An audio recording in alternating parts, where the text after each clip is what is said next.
Good morning, dear students. Welcome to your online class of social science. Students, आज हम lesson number 10 अपना chapter 10 start करेंगे. The name of the chapter is mapping India. अब आपको पता है आपका इंडिया, आपका भारत, आपका देश, एंड मैपिंग मीन टू से कि उसको हमने कैसे अपने देश में कैसे कॉन्टिनेंट्स को, ओशियंस को और बाकी सब चीज़ों को लोकेट करना है.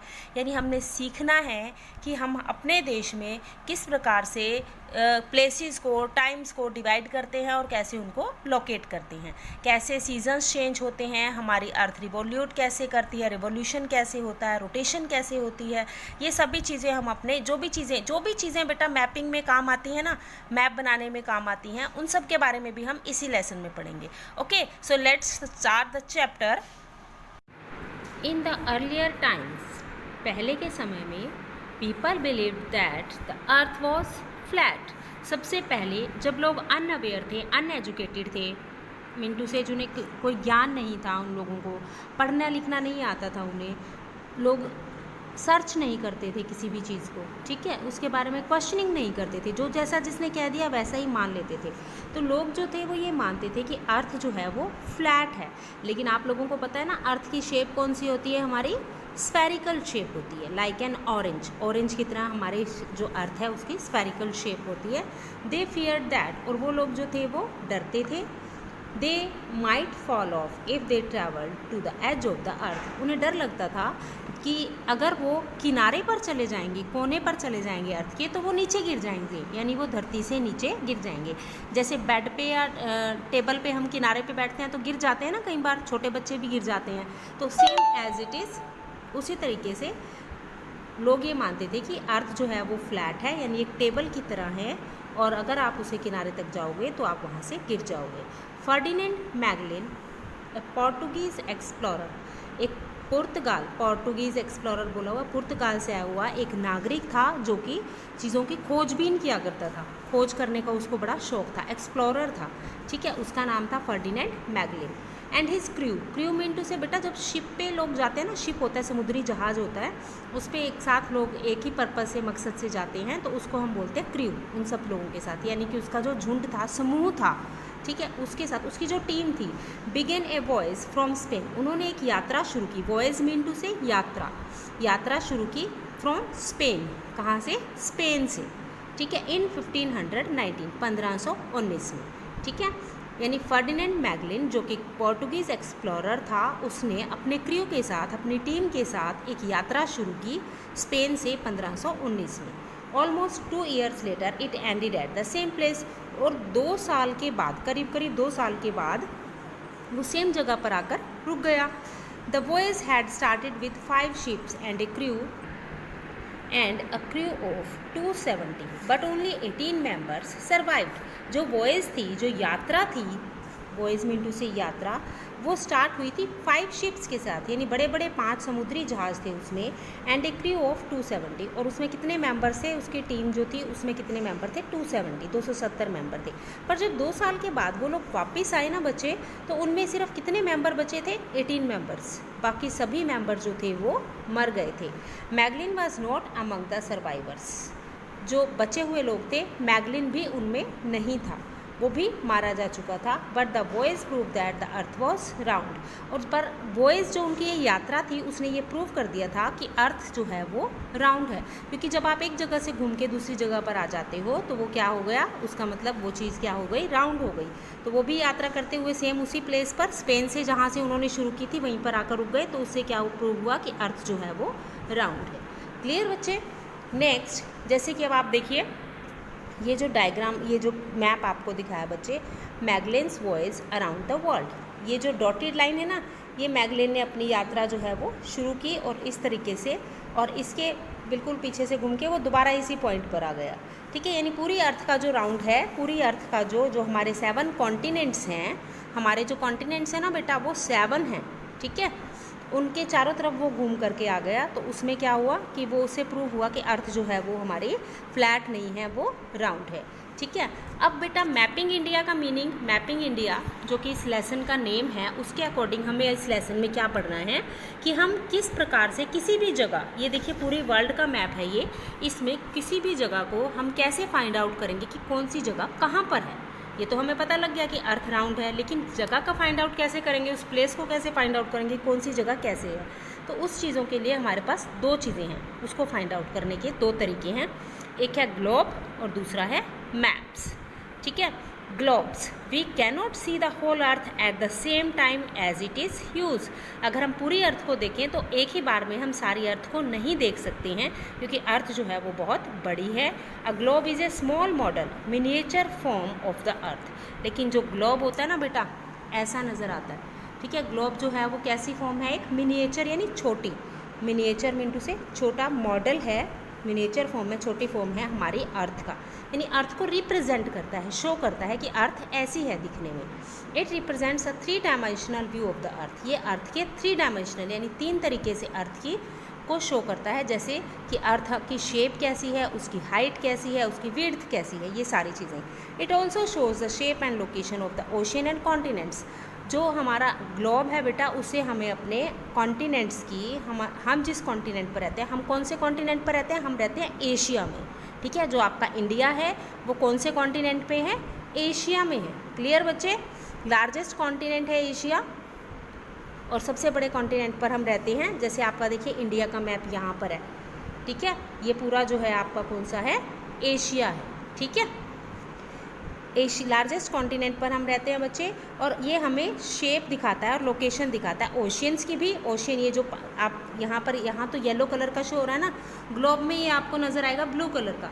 ब्लू कलर आपको पता है किस चीज़ को रिप्रेजेंट करता है, वाटर को रिप्रेजेंट करता है। वाटर है तो मीन टू से ये क्या है, ओशियन है। ठीक है, यानी ओशियन यानी महासागर और कॉन्टिनेंट्स दोनों की लोकेशन और उनकी शेप को बताता है। Clear. The earth is round, earth जो है वो राउंड है। It does not have any corners और edges that can be used as reference points. यानी अर्थ का कोई कॉर्नर नहीं है, कोई कोने नहीं है, एजेस नहीं है, जो कि हम रेफरेंस पॉइंट के तौर पे इस्तेमाल कर सकें। रेफरेंस पॉइंट मीन टू से कि हमने जहाँ से हम शुरुआत कर सकें, एक स्टार्टिंग पॉइंट जिसको हम बोलते हैं। ठीक है, रेफर करें जो किसी चीज़ को। Hence 2 end points of the imaginary axis of the earth are used as reference points. देखिए रेफरेंस पॉइंट्स का मीनिंग कि 2 एंड पॉइंट्स, यानी कि कहाँ से हमें स्टार्ट करना है और कहाँ से एंड करना है। इमेजिनरी एक्सिस, इमेजिनरी मतलब काल्पनिक, यानी वो वास्तव में नहीं है लेकिन हमने सोचा हुआ है, ऐसा मानकर चलते हैं। ठीक है, उनको हम क्या बोलते हैं, रेफरेंस पॉइंट्स बोलते हैं। ठीक है, look at the picture of the globe. देखिए students, look at this picture. यहाँ पर आपको एक ग्लोब की, जैसा हमारा ग्लोब नज़र आता है उस तरीके की पिक्चर्स आपको दिखाई गई हैं। The northern most point on the globe, north part, मैंने अभी आपको बताया था, जो आपका हेड होता है यानी जो अपर पार्ट होता है वो कौन सा पार्ट होता है बच्चे, ओके। और जो आपका डाउन पार्ट यानी आपके फीट होते हैं, जो आपके पैर होते हैं, वो क्या होते हैं, साउथ पोल। तो ये देखिए, ये जो अपर पार्ट है यानी जो ये हिस्सा है उसको हम कहते हैं नॉर्थ पोल, और ये जो पार्ट है उसको हम बोलते हैं साउथ पोल। इन दोनों पॉइंट्स को, northern most point on the globe is called north pole और southern most point is known as south pole. इनको हम दोनों को रेफरेंस पॉइंट बोलते हैं, north pole and the south pole. बच्चे जो ग्लोब में इक्वेटर होती है, जैसे आप इस वाले ग्लोब को देखिए, इक्वेटर, इक्वेटर मतलब इक्वल का मतलब होता है बराबर, यानी जो हमारी अर्थ को, पूरी अर्थ को 2 बराबर हिस्सों में, 2 बराबर पार्ट्स में डिवाइड कर देती है, उसको हम क्या बोलते हैं, इक्वेटर। यानी 2 पार्ट्स कौन से हुए, वन इज़ नॉर्थ, जो नॉर्थ का पार्ट है उसको हम बोलते हैं नदर्न हेमिस्फीयर, और जो साउथ का पार्ट है उसको हम बोलते हैं साउदर्न हेमिस्फीयर। अब आप बोलोगे चलो नॉर्थ और साउथ तो समझ में आया, लेकिन हेमिस्फीयर क्या होता है बेटा, जो हमारी जो अर्थ होती है वो कैसी फॉर्म में होती है, वो स्फेरिकल शेप होती है हमारी अर्थ की। ठीक है, और स्फेरिकल का हाफ क्या होगा, हेमी, यानी कि आधा हिस्सा। ठीक है, आप देखिए हाफ, जैसे कि ये हिस्सा, ये जो पोर्शन है हाफ, और this portion, this half portion, ये दोनों पोर्शन हाफ हाफ होगा ना, तो इसलिए हम उसको स्फीयर के हाफ जो होता है उसको हम बोलते हैं हेमिस्फीयर। क्लियर, इसे नदर्न हेमिस्फीयर और साउदर्न हेमिस्फीयर में शो होता है, डिवाइड करता है ये हमारी अर्थ को। उसी तरीके से बच्चे जो प्राइम मेरिडियन है, आप देखिए यहाँ पर, यहाँ एक प्राइम मेरिडियन दिया हुआ है, ये हमारी अर्थ को 2 पार्ट्स में डिवाइड करता है। कैसे ये डिवाइड करेगा बच्चे, ये आपका है eastern part and this is western part, यानी eastern hemisphere and western hemisphere में। क्लियर बेटा? तो ये प्राइम मेरिडियन और जो इक्वेटर है हमारी अर्थ को 2 पार्ट्स में डिवाइड करते हैं। और बच्चे जो प्राइम मेरिडियन होता है ना, वो हमारा टाइम डिसाइड करने में, जो स्टैंडर्ड टाइम होता है उसमें डिसाइड करने में भी हेल्प करता है, फिक्स करने में हेल्प करता है। क्लियर?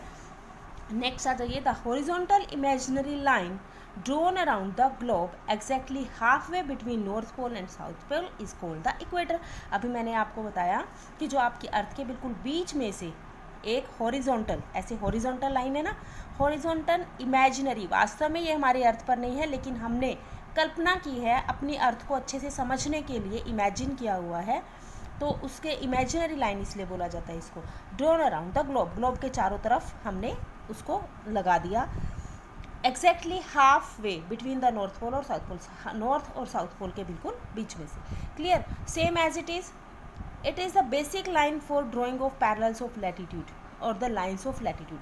बच्चे आप इस ग्लोब को ध्यान से देखिए, यहाँ पर जो डार्क ब्लू कलर की लाइन है ये है इक्वेटर, और उसके नीचे आप देखिए, ये देखिए, लुक एट दिस, ये क्या है बच्चे?